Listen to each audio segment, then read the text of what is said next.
우리 양쪽에 앞에 있는 분들을 함께 축복하겠습니다. 큰 소리로 오늘도 하나님 은혜가 충만하시기 바랍니다.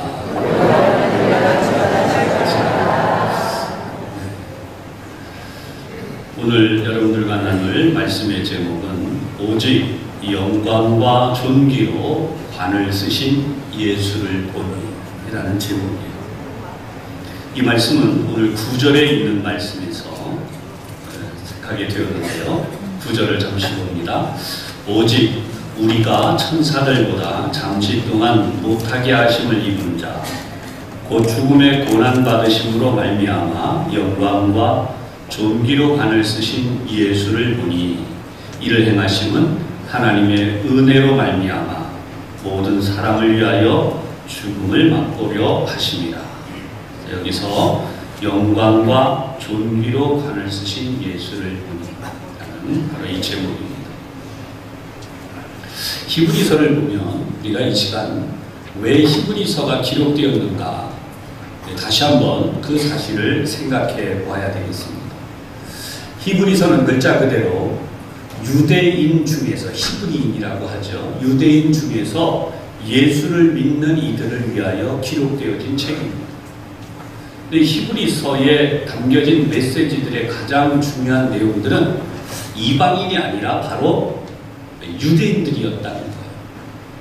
그런데 여러분, 유대인은 그 당시에 우리가 여러 가지 어려운 면에 직면해 있었는데 그 유대인들을 성경에서 유래를 찾으면 베드로 사도가 설교를 했을 때 예루살렘 교회에서 하루에 무려 3,000명이나 되는 엄청난 숫자가 회개를 하게 됩니다. 이러한 회개를 통해서 예루살렘 교회의 큰 부흥이 시작이 되었지만 어려운 문제들이 계속 있는 거예요. 그 어려운 문제 중에 대표적으로 시달렸던 이가 바로 사도 바울입니다. 사도 바울은 유대인이, 바리새인이요, 그는 율법사였고 교사였습니다. 그랬던 그가 예수님을 전하게 되면서 그의 생애가 끝날 때까지 유대인들이 시와 때를 가리지 아니하고 박해하고 그리고 그를 죽이기 위해서 쫓아다녔어요. 그 위험은 성경에 사도행전에 엄청나게 기록이 되어져 있습니다. 왜 그랬을까요? 유대인들이 볼 때에 예수님은 몇 가지 면에서 그는 정죄당할 뿐 아니라 마땅히 십자가에 달아 죽여야 했던 거예요. 그가 주장했던 내용들을 보면 하나님 앞에 잘못한 것들이 있는데 그것이 우선 자신을 하나님의 아들이라고 말하는 것입니다. 그 당시에 유대인들이 볼 때에 이 사실은 마땅히 정죄해야 되고 그리고 없애야 될 이단이에요. 오늘날도 만약 누군가가 내가 하나님의 아들이다 라고 하면 이상한 일이지만 그런 사람 당연히 인정하지 않아야죠. 예수님이 유대 사회에서 그런 취급을 당했다는 것이에요. 그랬을 뿐만 아니라 예수님은 그 당시에 유대인들이 가장 중요하게 여겼던 안식일을 범하는 죄를 계속해서 반복합니다. 안식일에 병자를 고치기도 하고, 그렇죠? 안식일에 이삭을 잘라 먹는 이 제자들을 두둔하기도 하고, 예수님이 하신 일들을 보면 도저히 하나님의 아들이라고 인정할 수 없을 만한 행동들을 합니다. 그리고 나중에는 자신을 가르쳐서 인자가 안식일의 주인이다 라고까지 하는 것이죠.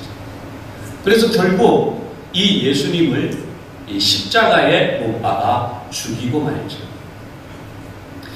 이러한 세월이 쭉 흘러가는 동안 하루에 3,000명이라는 엄청난 수가 회개를 했기 때문에 예루살렘 교회 성도가 된 유대인들이지만 계속해서 반복적으로 현실이 박해와 그리고 계속 이어지는 추방, 이런 어려움들이 있기 때문에 여러 가지 어려움이 생겼어요. 우선 경제적인 타격을 입습니다.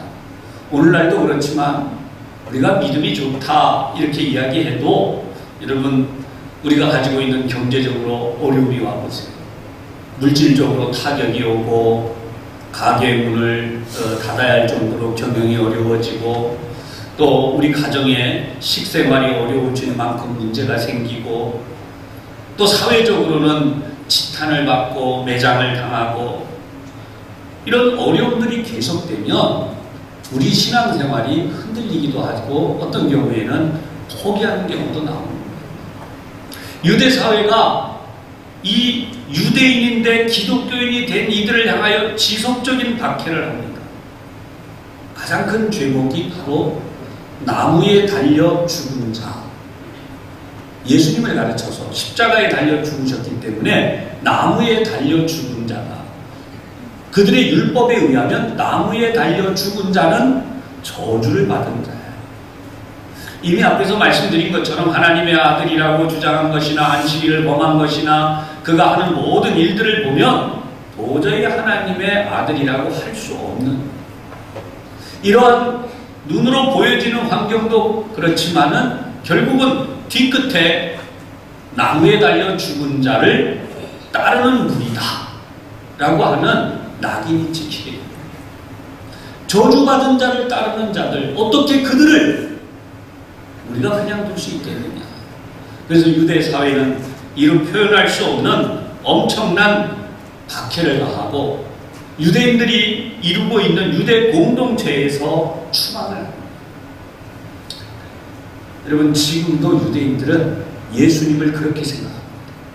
나무에 달려 죽은 자, 신성모독을 범해서 그리고 잘못되어져 자자손손 이것을 전해오고 있는데 놀랍게도 그렇게 많은 숫자가 아니에요. 굉장히 작은 숫자지만 전체 유대인에 비하면 그러나 이스라엘 안에도 예수를 믿는 이들이 있어요. 지금도 있어요. 바로 그들이 존재할 수 있었던 것은 어쩌면 이 히브리서 때문이 아닐까.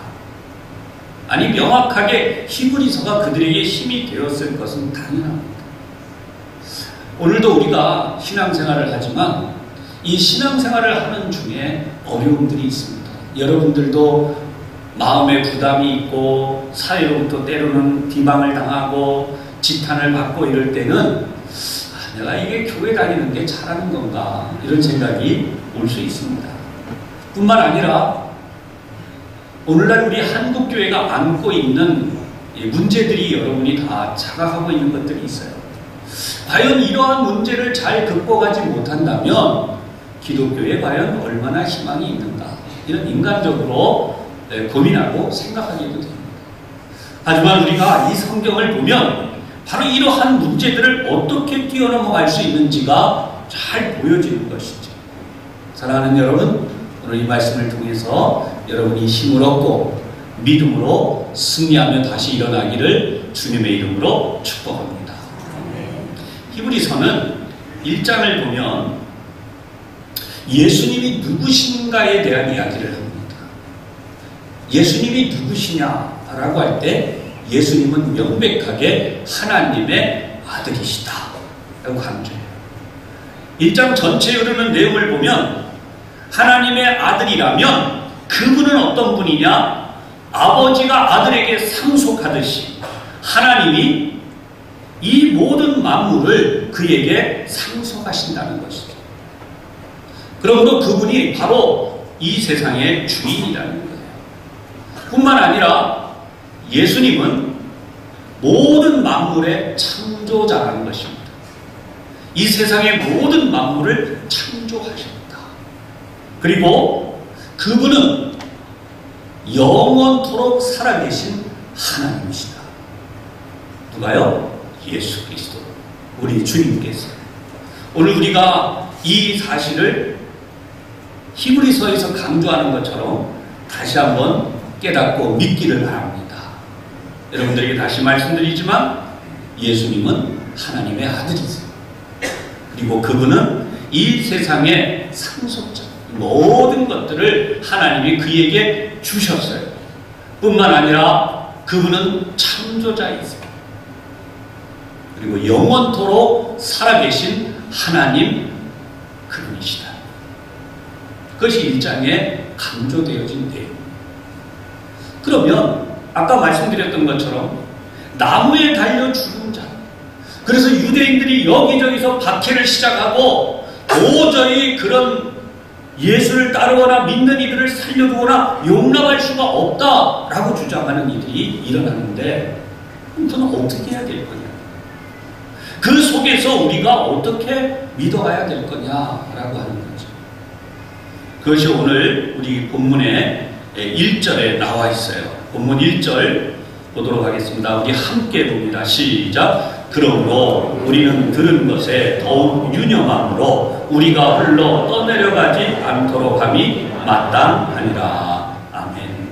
흘러 떠내려간다고 하는 것은 시대적 흐름을 이야기하는데, 여러분 주후 1세기가 흘러가는, 예수님이 이 땅에 오셔서 태어난 때로부터 대략 한 50년, 60년, 70년, 100여 년이 흘러가는 동안에 얼마나 많은 그리스도인들이 변절하거나 떠나갔는지 모릅니다. 예수를 믿는 이들도 많았지만 반대로 변절하거나 떠나가는 이들이 많아요. 특히 유대인들 가운데에도 그런 이들이 많았다고 하는 사실이다. 그래서 그렇게 되는 것을 흘러 떠내려간다라는 표현을 했습니다. 우리도 모르게 시류에 흘러간다, 세월에 흘러감에 따라간다. 아, 요즘 시대는 이런 시대야. 여러분, 요즘 시대를 뭐라고 그래요? 얼마 전에는 탈이데올로기라고 얘기했지만, 그 다음에는 다원주의라고 얘기했다가, 그 다음엔 포스트 모던이라고 이야기했다가 너무나 빠르게 흘러가죠. 지금은 전 세계가 인권에 대해서 동성애를 용납하는, 아니 용납이 아니라 어떻게 보면 그쪽을 편을 드는 게 성경적이라고까지 주장하는 사람들이 나오기 시작합니다. 참 이해할 수 없는 세상. 이런 흐름에 대해서 우리가 어떻게 할 거냐는 거예요. 흘러 떠내려가지 않도록 힘을 써야 된다는 것이에요. 들은 것에 더욱 유념하고, 하나님의 말씀을 들은 것에 더욱 어떻게 해요? 유념이라고 하는 것. 우리가 붙든다라는 뜻이죠. 특별하게 힘주어 붙든다는 것입니다. 그런데 이렇게 흘러가는 이 상황을 보면서 예수님에 대해서 뭐라고 이야기했는가? 아까 우리가 구절을 보았는데요.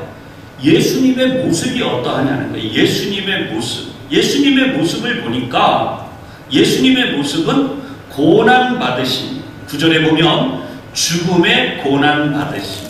그런데 그 예수님이 어떻게 죽음의 고난을 받았나?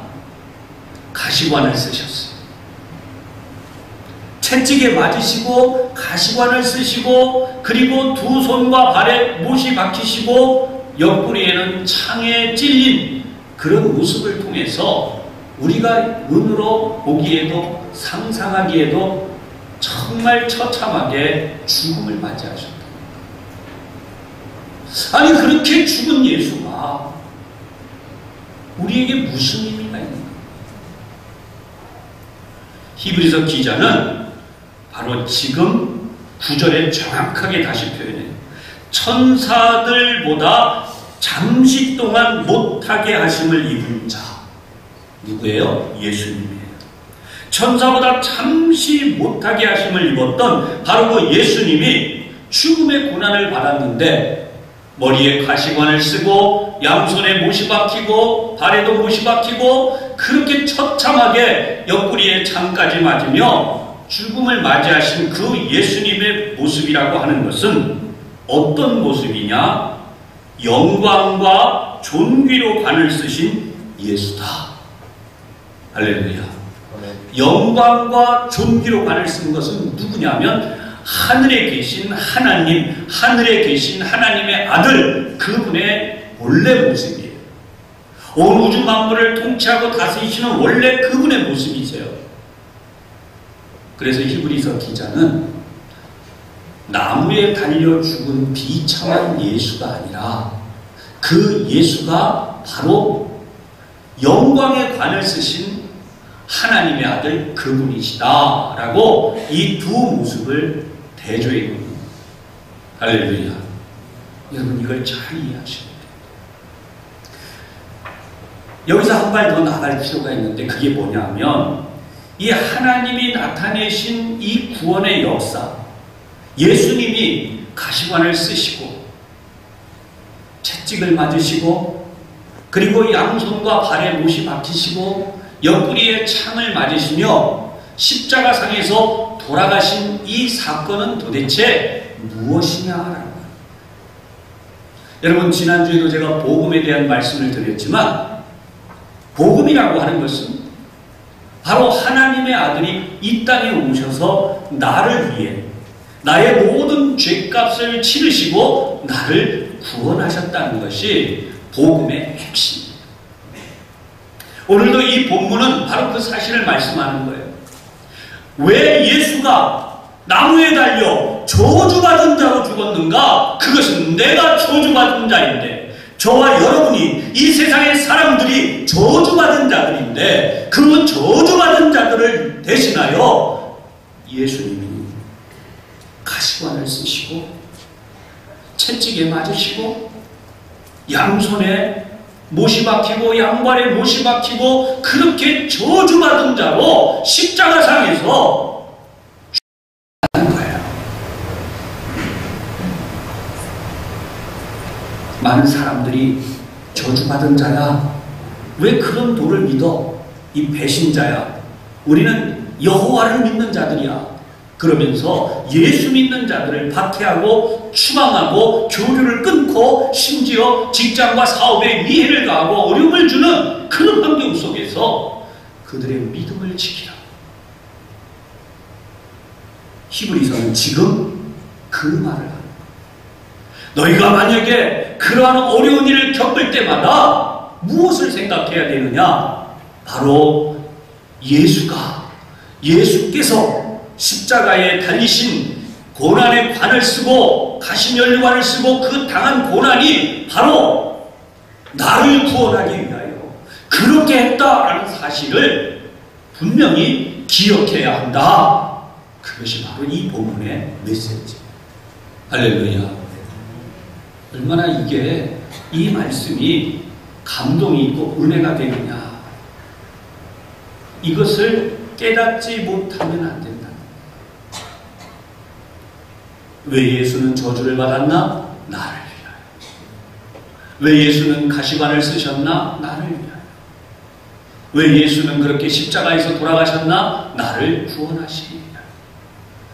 그분은 결코 천사보다 못한 존재가, 여러분 알듯이 성경에는 천사들이 나오는데 천사들은 능력을 행해요. 수많은 능력을 행해 절대 죽을 수가 없어요. 그들은 어떤 경우에도 고통에 빠질 수 없어요. 그들은 하나님의 대리자로서 나타나서 얼마나 많은 기적을 베풀었는지 몰라요. 성경은 그 부분을 말씀해요. 2절에 보십시오. 천사들을 통하여 하신 말씀이 견고하게 되어 모든 범죄함과 순종하지 아니함이 공정한 보응을 받았거든. 3절, 우리가 이같이 큰 구원을 등한히 여기면 어찌 그 보응을 피하리.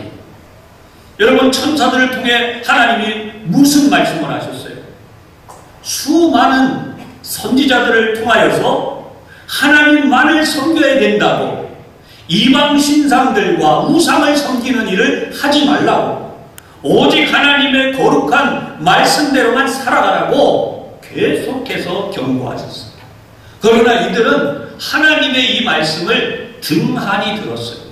왕도 등한히 들었고 백성들도 등한히 듣고 심지어 그 선지자들을 때리거나 채찍질하는 그 정도가 아니라 심지어 죽이기까지도 했어요. 그들이 섬기는 하나님을 떠나 바알과 아세라를 비롯한 수많은 우상들을 섬겨왔어요. 여러분, 그것이 앞쪽에 우리 1절에 나온 것처럼 떠내려가는 행위였어요. 시대가 이렇게 흘러가는데 트렌드가 어쩐데, 이 세상이 지금 어떤데 아직도, 여러분 지금 유럽이나 서구의 국가들이 그랬고 지금 우리나라도 그 뒤를 지금 따라가고 있는 중이에요. 그게 지금 목회자들이 안타까워 몸매이게 외치는 메시지 속에 들어있는 거예요. 사랑하는 여러분, 북이스라엘과 남유다로 이스라엘 민족이 쫙 나눠지게 된 것이 바로 하나님을 온전히 믿지 않음으로 시작됐어요. 그리고 마침내 북이스라엘은 아수르라고 하는 나라에 처절하게 짓밟히고 유린을 당하게 돼요. 그들의 민족성을 회복할 수 없을 정도로 처절하게 짓밟혀버립니다.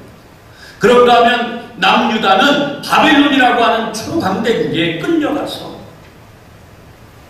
70년이라는 긴 세월 동안 거기에서 살아가다가 마침내 살아남은 일부가 예루살렘으로 귀환에 돌아왔어요.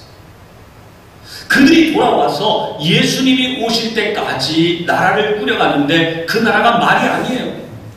제대로 하나님을 예배할 수가 없어요.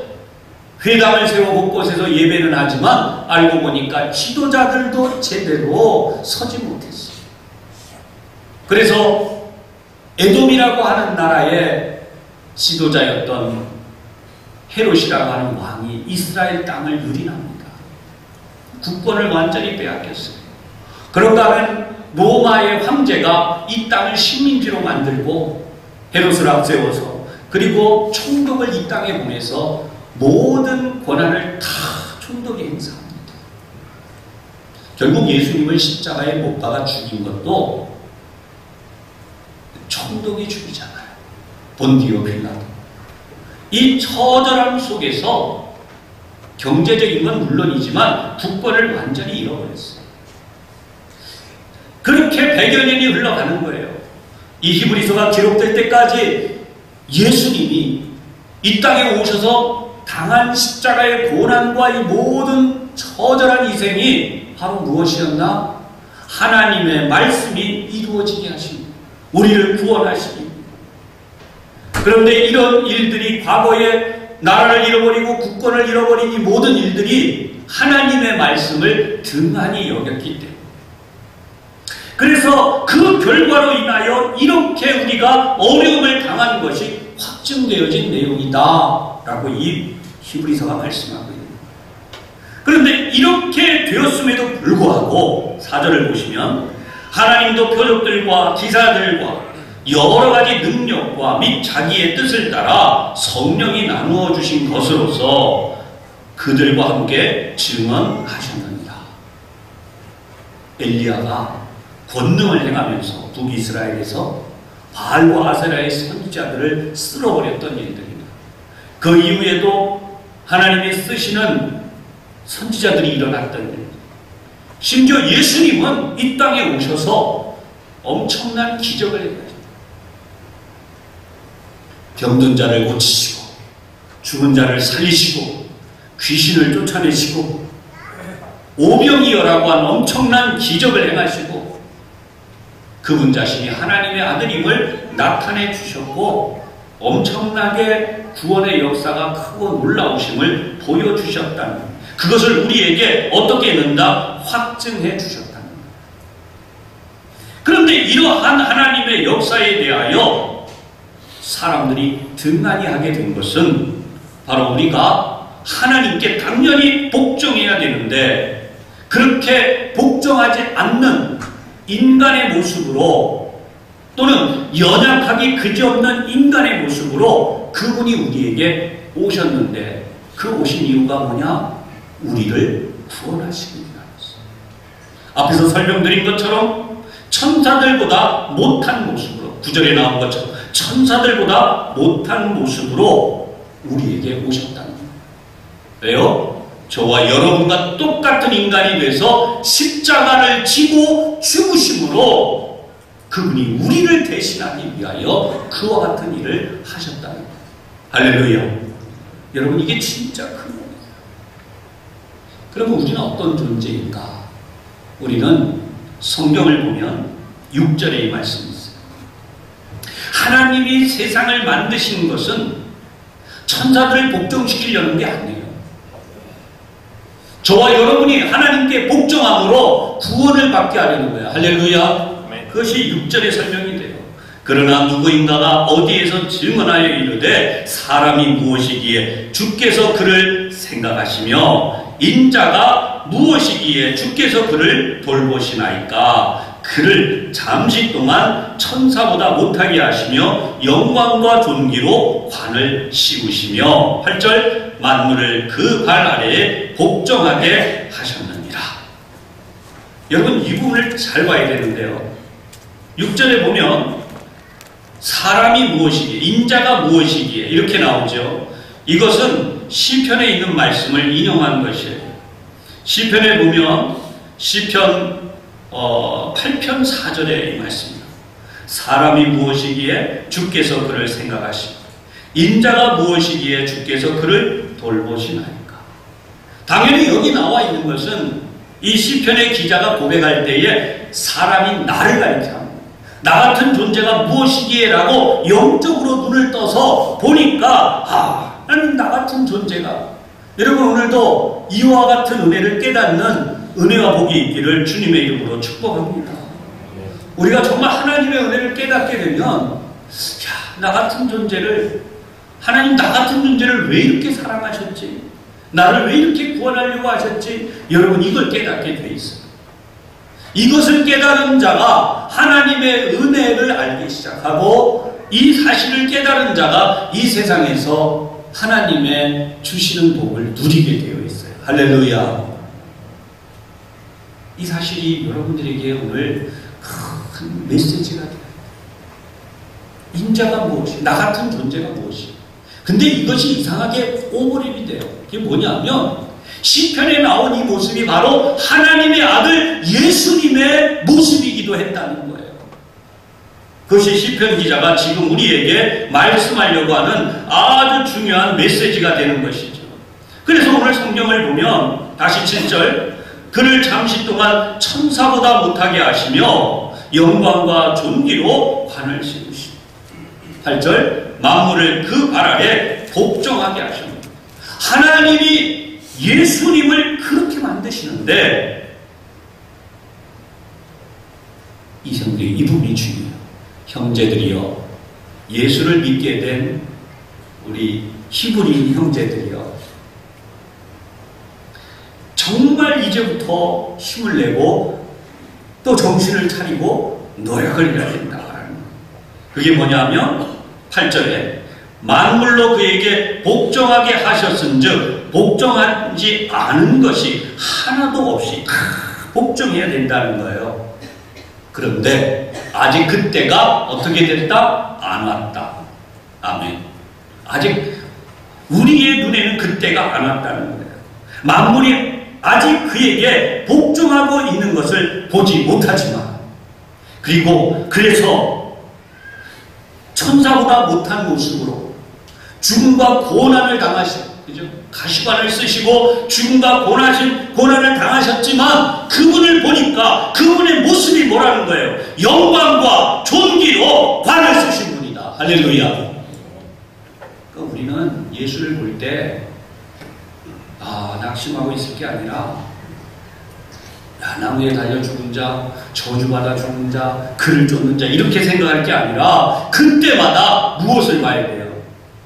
고난을 받으신 예수, 가시관을 쓰시고 십자가에 달려 죽으시기까지 우리를 대신하여 저주를 당하고 고난을 받으심으로 우리를 구원하신 그분을 바라봐야 된다. 할렐루야.